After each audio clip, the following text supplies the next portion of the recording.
తెలంగాణలో లోకల్ సంస్థల ఎన్నికలపై పొలిటికల్ వేడి మొదలైంది. అధికార పార్టీ ఎన్నికల్లో గెలిచేందుకే రైతు భరోసాను 9 రోజుల్లోనే పూర్తి చేసిందన్న ప్రచారం రైతులో ఉంది. ఇందిరమ్మ ఇళ్ల విషయంలోనూ సర్కార్ దూకుడు పెంచింది. అంతే, ప్రతిపక్షం కూడా అలర్ట్ అయింది. ప్రజా వ్యతిరేకతను క్యాష్ చేసుకునేందుకు బీఆర్ఎస్ పార్టీ ప్రజల్లోకి వెళ్తుంది. ఈ మధ్యనే గులాబీ పార్టీలో రేపిన ఫ్యామిలీ తుఫాన్ ఇప్పుడిప్పుడే సద్దుమణుగుతోంది. అయితే పార్టీ అంతర్గత విషయాలను లేవనెత్తుతూ బాస్ కు కవిత రాసిన లేఖ సంచలనంగా మారింది. ఆ తర్వాత కవిత ఇప్పటి వరకు కూడా కేసీఆర్ ను ప్రత్యక్షంగా కలవలేదు.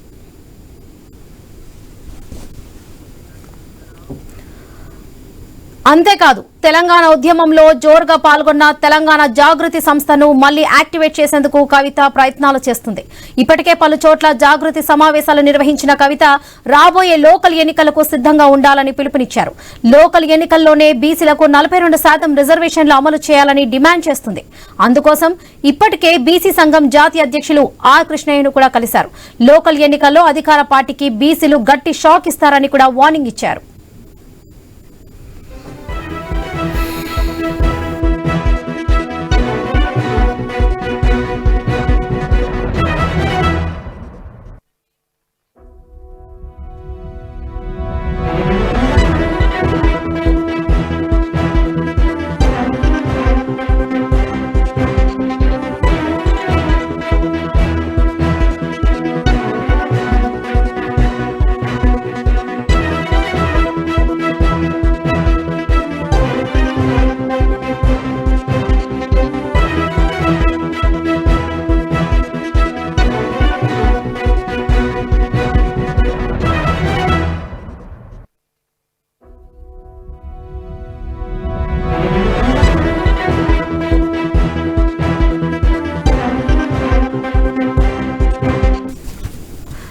అయితే తెలంగాణ జాగృతి శ్రేణులను కూడా లోకల్ ఎన్నికల బరిలో ఉంచాలని కవిత భావిస్తున్నారు.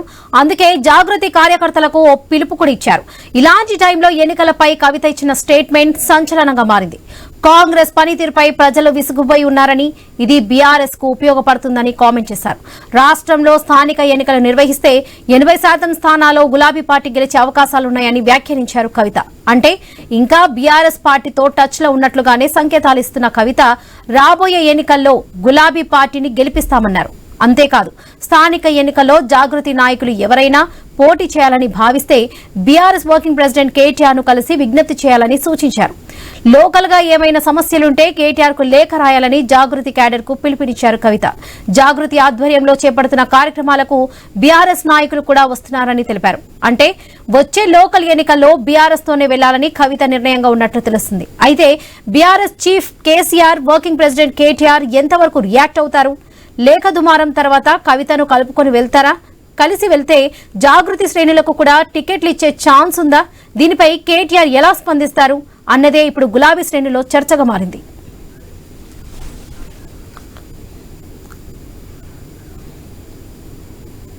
రైట్, ఇక ఇదే విషయానికి సంబంధించి పూర్తి అప్డేట్స్ మా ప్రతినిధి మా ఇన్పుట్ ఎడిటర్ శ్రీకాంత్ అందిస్తారు. Srikanth, over to you. Thank you Varalakshmi. మొత్తానికి తెలంగాణ రాష్ట్రంలో ఈ మధ్య కాలంలో మనం చూస్తున్నాం, కవిత చాలా కాలంగా అంటే జైలుకు వచ్చిన తర్వాత కొంతకాలం మౌనంగా ఉన్నా కానీ ఇప్పుడు తన వ్యాఖ్యలతోటి చాలా వేడి పుట్టిస్తోంది. పీసీఆర్, నా వాయిస్ నాకు రీసౌండ్ వస్తుంది, ప్లీజ్ చెక్. సో కవిత చేస్తున్నటువంటి కామెంట్స్ ఏవైతే ఉన్నాయో, అంటే అన్నకు చెల్లకు మధ్య విభేదాలు వచ్చాయి. సో ఈ విభేదాలు అఫ్ కోర్స్ రాజకీయాల్లో ప్రధానంగా కనిపిస్తూనే ఉన్నాయి. చాలా రోజుల నుంచి ఈ విభేదాలు వస్తున్నాయని చెప్పేసి మనం చూస్తూనే ఉన్నాం. బట్ ఇట్లా నేపథ్యంలో బీఆర్ఎస్ పార్టీ నాది, బీఆర్ఎస్ పని కొత్త పార్టీ పెట్టాల్సినటువంటి అవసరం లేదు, పార్టీలో సమస్యలు ఉన్నటువంటి మాట వాస్తవమే. పార్టీ నన్ను అంటే గతంలో నాకు కొంత ఫ్రీడమ్ ఉండేది, బట్ తెలంగాణ రాష్ట్రం వచ్చిన తర్వాత ఆ ఫ్రీడమ్ కోల్పోయాను. అంటే నాకు ఒక వలయాన్ని ఏర్పాటు చేయడం జరిగింది. అంతకుముందు నేను చాలా బతుకమ్మ సెలబ్రేషన్స్ ని కానీ బతుకమ్మను జాగృతి ఆధ్వర్యంలో చాలా ఘనంగా చేసేవాడు. బట్ ఎప్పుడైతే రాష్ట్రం ఏర్పడదో, రాష్ట్రం ఏర్పడిన తర్వాత ఒక బౌండరీస్ నాకు ఫిక్స్ చేయడం జరిగింది. అండ్ మోరోవర్ అరెస్ట్ అయ్యేటువంటి టైంలో కూడా నాకు ఎవరూ పెద్దగా సహాయం చేయలేదు, పార్టీ నుంచి కూడా పెద్ద సహకారం రాలేదు. ఎంత రిక్వెస్ట్ చేసినా నా మీద జరుగుతున్నటువంటి ప్రచారాన్ని తిప్పికొట్టాలని చేసినా కానీ పెద్దగా సహాయం దొరకలేదు అన్నటువంటి అంశాన్ని కవిత ఒకరొక సందర్భంలో చెప్పడం జరిగింది.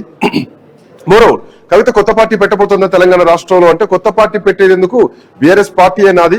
అండ్ మోరోవర్ భవిష్యత్తులో ఎప్పటికైనా ముఖ్యమంత్రి అవుతాను, అది 10 ఏళ్లకైనా 20 ఏళ్లకైనా ఖచ్చితంగా ముఖ్యమంత్రిని అవుతానంటూ కూడా అఫ్ కోర్స్ ఆశాభావం వ్యక్తం చేయడం తప్పేం లేదు.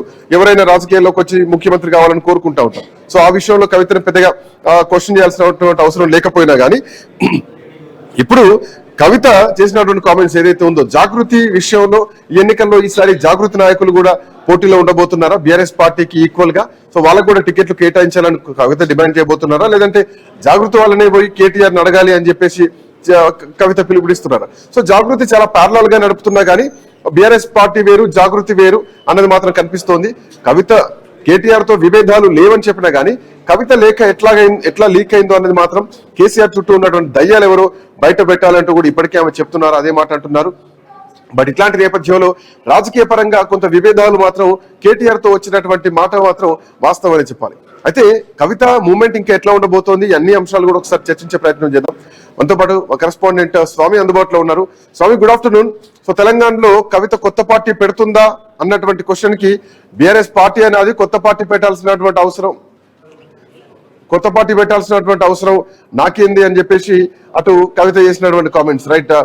బిఫోర్ దట్ స్వామి కంటే ముందు మల్లెపల్లి యాదగిరి గారు మనతో పాటు ఉన్నారు, బీఆర్ఎస్ పార్టీ నాయకులు. యాదగిరి గారు నమస్తే, గుడ్ ఆఫ్టర్నూన్. నమస్తే, గుడ్ ఆఫ్టర్నూన్. యాదగిరి గారు good afternoon. Good afternoon sir. So మొత్తానికి అంటే కవిత రానున్న కాలంలో అంటే జాగృతిని ఈక్వల్ గా ప్యారలల్ గా తీసుకెళ్లిపోతున్నారు. సో రేపటి రోజున జాగృతి నుంచి కూడా టికెట్లు కావాలని చెప్పి డిమాండ్ చేసేటువంటి అవకాశాలు కూడా అనిపిస్తున్నాయి. ఇప్పటికే కేటీఆర్ నెల్లి కలవండి జాగృతి నుంచి టికెట్ల కోసం అని మాట్లాడుతున్నారు. సో ఈ విభేదాలు ఇంకా నడుస్తున్నాయా? రేపటి రోజున బీఆర్ఎస్ పార్టీకి ప్యారలల్ గా జాగృతి నాయకులు కూడా టికెట్లు అడిగేటువంటి అవకాశం ఉందా? సో పార్టీలో ఏ అండ్ బి లాంటి పరిస్థితులు ఏమైనా కనిపిస్తున్నాయి అనుకోవాలా? యాదగిరి గారు ఎట్లా చూస్తారు? ముందుగా మీకు ప్యానెల్లో ఉన్న వారికి ఐన్యూస్ ప్రేక్షకులకు నమస్తే. ఇప్పుడు కవిత గారు బీఆర్ఎస్ పార్టీ వేరు జాగృతి వేరు అని ఎప్పుడు చెప్తలేదు. ఈ రోజు కొత్తగా జాగృతిని తీసుకొచ్చింది, తెర మీదకి తీసుకొచ్చింది ఏం లేదండి. గతంలో కేసీఆర్ గారు ఏ విధంగానైతే ఆ రోజు తెలంగాణ రాష్ట్రం కోసం టిఆర్ఎస్ పార్టీని స్థాపించి తెలంగాణ రాష్ట్రం కోసం ఏ విధంగానైతే ప్రజలలో ఉండి తెలంగాణ రాష్ట్రం సాధించిండో అదే విధంగా తెలంగాణ సంస్కృతి సంప్రదాయంలో భాగంగా బతుకమ్మను కూడా ఈ ఎల్లలు దాటి ప్రపంచ వ్యాప్తంగా తెలంగాణ సంస్కృతిలో భాగమైన బతుకమ్మ పండుగను కూడా జాగృతి ద్వారా విశ్వవ్యాప్తం చేసిన నాయకురాలు కవిత గారు. ఒక్క జాగృతి కోసము అని అంటే ఇప్పుడు జాగృతి అనేది ఇప్పుడు సమాంతరంగా టిఆర్ఎస్ పార్టీ జాగృతి కూడా సమాంతరంగా నడుస్తుంది. దాంట్లో పెద్ద ఏం లేదండి. జాగృతి అనేది తెలంగాణ కోసం అనేక కవిత గారి నాయకత్వంలో అనేక పోరాటాలు కూడా చేసింది. అది కేసీఆర్ గారి అనుమతితోటే చేసింది. దాంట్లో వేరుగా ప్రతిపక్ష పార్టీలు వేరే పార్టీలు దీంట్లోంచే పిల్ల పార్టీ పుట్టేటువంటి అవకాశం కనిపిస్తోందా? రేపొద్దున బీఆర్ఎస్ పార్టీ అధికారంలోకి వచ్చినా గానీ జాగృతి యాక్టివిటీస్ మాత్రం తగ్గించలేదు. జాగృతి తరపున ఉద్యమాలు చేస్తూనే ఉంటాం. రేపు అధికారంలోకి వచ్చిన తర్వాత కూడా జాగృతిని రాష్ట్రంలోని నలుమూలన విస్తరింపజేస్తామని మాట్లాడుతున్నారు. సో భవిష్యత్తులో ముఖ్యమంత్రి అవుతాను అన్న మాట ఒకటైతే గనక ఇప్పటి నుంచే జాగృతిని స్ట్రెంథన్ చేస్తున్నాను, బట్ కేసీఆర్ ఆదేశాలతో కొంత యాక్టివిటీస్ తగ్గించాం అన్న మాట కూడా కవిత నుంచే వినిపిస్తోంది. సో రేపు పొద్దున జాగృతి ఎఫెక్ట్ అవుతుందా బీఆర్ఎస్ పార్టీకి? అది తప్పుడు సమాచారం అండి. ఇప్పుడు జాగృతి అనేది మొన్న కవిత గారు కూడా అక్కడ ఆఫీస్ ఓపెన్ చేసినప్పుడు పత్రికా ముఖంగా మీడియా ముఖంగా బహిరంగంగా చెప్పింది. కేసీఆర్ గారికి జాగృతి బీఆర్ఎస్ పార్టీ రెండు కండ్ల లాంటివి. జాగృతిని కూడా జాగృతి ఆధ్వర్యంలో కవిత గారి నాయకత్వంలో అనేక పోరాటాలు గతంలో కూడా చేసినాం, ఇప్పుడు కూడా చేస్తాం. అదే విధంగా ఎస్సీ వర్గీకరణకు మద్దతు ఇచ్చినాం, బీసీ రిజర్వేషన్ల కోసం మద్దతు ఇచ్చినాం, ఎమ్మెల్సీగా మద్దతు ఇచ్చినాం, జాగృతి ఆధ్వర్యంలో పోరాటం చేసినాం. అదే విధంగా కేసీఆర్ గారి మీద వీళ్ళు నోటీసులు ఇచ్చి విచారణ జరిపించినా కూడా ఒకరోజు ధర్నా చేసినాం. ఇప్పుడు పార్టీ అనేది ఒక భాగం. కవిత గారు కూడా కేసీఆర్ గారి ఆదేశాల మేరకు కేసీఆర్ గారి అనుమతితోటి మాత్రమే ఏ కార్యక్రమం చేసినా చేస్తుంది. కానీ అనవసరంగా కాంగ్రెస్ బీజేపీ పార్టీలకు వాళ్ళకి ఎట్లయినా ప్రజలు నమ్మే పరిస్థితిలో లేరు కాబట్టి వీళ్ళు ఏదో రకంగా కేసీఆర్ గారి మీద కేటీఆర్ గారి మీద అనవసరమైన ఆరోపణలు చేస్తారు. వస్తాను మీ దగ్గరకు వస్తాను. ఒక్క నిమిషం యాదగిరి గారు 1 సెకండ్. పార్టీలో ఉన్నారని చెప్పేసి వాళ్ళ ఎమ్మెల్యేలే అంటున్నారు కదండి. యాదగిరి గారు ఒక్క నిమిషం కూడా అంటున్నారు కదండి. ఇప్పుడు ఇప్పుడు రాజకీయాలలో కానీ ఇక్కడ మాకు గ్రూప్ అనేది కూడా ఎక్కలేదు.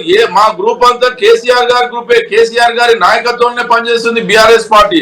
దానికి సమాంతరంగా కవిత గారు కొత్తగా తెలంగాణ అంటే జాగృతి సెపరేట్ గ్రూప్ ఎందుకు పెట్టాల్సి వస్తుంది? జాగృతి గ్రూప్ ను మళ్ళీ ఎంకరేజ్ చేస్తా ఉన్నటువంటి కామెంట్స్ ఎందుకు వస్తున్నాయి? ఇవన్నీ కూడా మాట్లాడేది. ఒక్క నిమిషం యాదగిరి గారు 1 సెకండ్ మీ దగ్గరకు వస్తాను. బిఫోర్ దట్ మా కరెస్పాండెంట్ స్వామి అందుబాటులో ఉన్నారు. Swamy, good afternoon. Swamy, good afternoon. Good afternoon. TCR Swamy connect అయ్యారు.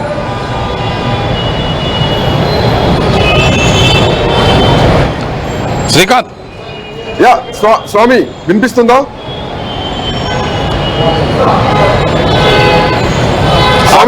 బీఆర్ఎస్ పార్టీ నాదే, కొత్త పార్టీ పెట్టే ఆలోచన లేదు అంటూనే భవిష్యత్తులో ముఖ్యమంత్రి కావాలన్న కోరిక ఉంది, ఖచ్చితంగా ఆశయాన్ని నెరవేర్చుకుంటా అని మాట్లాడుతూనే మధ్యలో జాగృతిని ఖచ్చితంగా స్ట్రెంథెన్ చేస్తాను, రేపు పొద్దున రాష్ట్ర వ్యాప్తంగా కూడా ఉద్యమ సంస్థగా దీన్ని తీసుకెళ్తాను రేపు పొద్దున అధికారంలోకి వచ్చిన తర్వాత అన్నమాట. సో జాగృతి రేపు పొద్దున బీఆర్ఎస్ పార్టీకి బి పార్టీ కాబోతోంది అనుకోవచ్చా? కవిత మాటలు ఎట్లా చూడొచ్చు? అండ్ వీళ్ళిద్దరి మధ్యలో విభేదాలు ఇంకా అదే స్థాయిలో కొనసాగుతున్నాయి అనుకోవచ్చా? కేటీఆర్ అండ్ కవిత మధ్యలో ఎట్లా చూడొచ్చు స్వామి?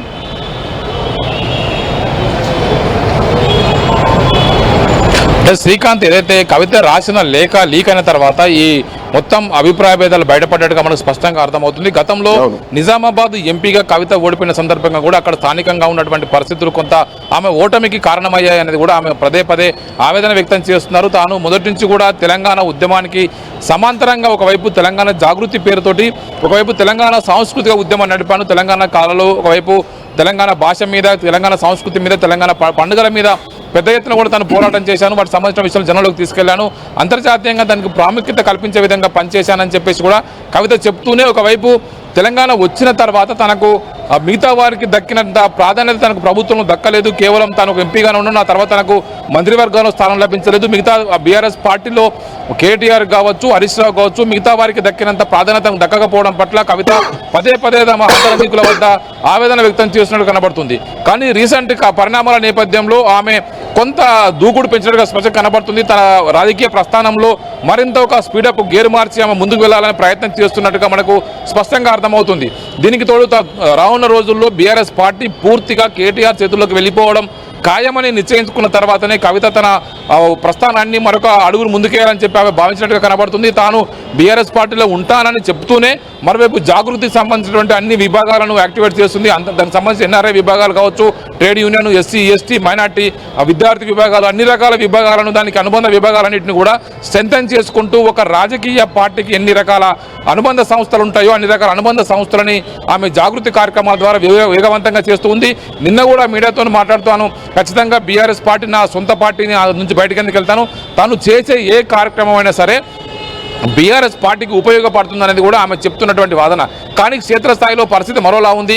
కవిత ఏ స్టెప్ తీసుకుంటారు? ఒకవైపు కవిత కనుక రానున్న రోజుల్లో పొలిటికల్గా తన సొంత ఎజెండాతో పోతే ఇప్పుడున్న పరిస్థితుల్లో ఆ బీఆర్ఎస్ పార్టీకి అది కొంత ఇబ్బందికర పరిస్థితిగా ఉండే అవకాశం ఉందని చెప్పేసి కూడా బీఆర్ఎస్ వర్గాలను చర్చ కొనసాగుతుంది. కాంగ్రెస్ పార్టీకి ప్రజల్లో వ్యతిరేకత పెరుగుతున్న నేపథ్యంలో దాన్ని ఎన్కాష్ చేసుకోవాలంటే బీఆర్ఎస్ పార్టీకి ఒకవైపు అనుకూలత పెరిగిన సందర్భంగా దాన్ని ఒకవైపు అనుకూలత కాకుండా కవిత కనుక సొంత కుంపటి పెట్టుకుంటే అది కొంత ఇబ్బందికర పరిణామంగా మారుతుంది. చివరికి మళ్ళీ అది కాంగ్రెస్కి లాభిస్తుంది అనేది కూడా బీఆర్ఎస్ పార్టీలో ఉన్నటువంటి కొంతమంది ఆ సీనియర్ నేతలు అభిప్రాయపడుతున్నారు. కేసీఆర్ కూడా ఇటు కవిత పూర్తి బాధ్యతలు అప్పగిస్తే స్వామి కవిత ఇమ్మీడియట్ గా ఇప్పుడు ఈ జరుగుతున్నటువంటి యాక్షన్ ప్లాన్ ఏదైతే ఉందో ఒక రాజకీయ పార్టీకి కావాల్సినటువంటి అన్ని సంఘాలను ఏకీకృతం చేస్తున్నట్టు కేటీఆర్ చేతికి పగ్గలు చెప్తే ఇమ్మీడియట్ గా ప్లాన్ బి ని కవిత యాక్టివేట్ చేసేటువంటి అవకాశాలు కనిపిస్తున్నాయా?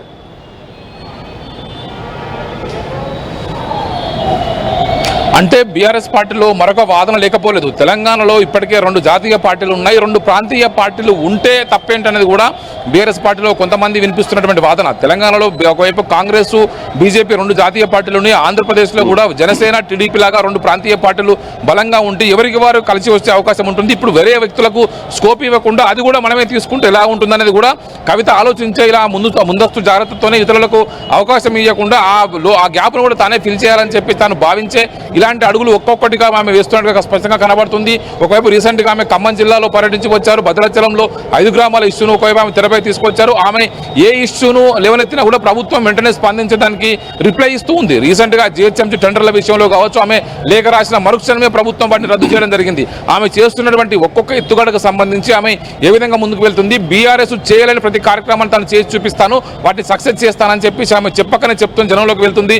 రీసెంట్ గా కేసీఆర్ కు ఒకవైపు ఏసీబీను ఒకవైపు పీసీ ఘోషి కమిషన్ నోటీసులు ఇచ్చే సందర్భంగా గోదావరికి సంబంధించినటువంటి దానికి సంబంధించిన విషయంలో, కాళేశ్వరం అవకతవకలకు సంబంధించిన విషయంలో కేసీఆర్ కు నోటీసులు ఇస్తే పార్టీ స్పందించట్లేదు, తానే పెద్ద ఎత్తున కూడా దీక్ష చేస్తానని చెప్పేసి ఇందిరా పార్క్ వద్ద వేలాది మందితో సమీకరించి ఆమె దీక్ష చేసి చూపించారు. ఖచ్చితంగా తాను అనుకున్నటువంటి రోడ్ మ్యాప్ ద్వారానే కవిత ఒక్కొక్క అడుగులు జాగ్రత్తగా వేస్తూ ముందుకు పోతుంది. రానున్న అసెంబ్లీ ఎలక్షన్ నాటికి ఇవి ఎలా విధంగా ఫ్రూట్ఫుల్ అవుతాయా లేదా, లేకపోతే ఆమెకు సంబంధించి పార్టీలో కనుక ఆమెకు సముచిత స్థానం కల్పిస్తే కనుక ఆమె వెనక్కి తగ్గుతారా అనేది కూడా పార్టీలో చర్చ కొనసాగుతుంది. కానీ పార్టీలో ఉన్నటువంటి చాలా మంది సీనియర్ నేతలంతా కూడా కవిత చివరికి భయంతో పాటే కేసీఆర్ అంటే రాష్ట్రం రాకముందు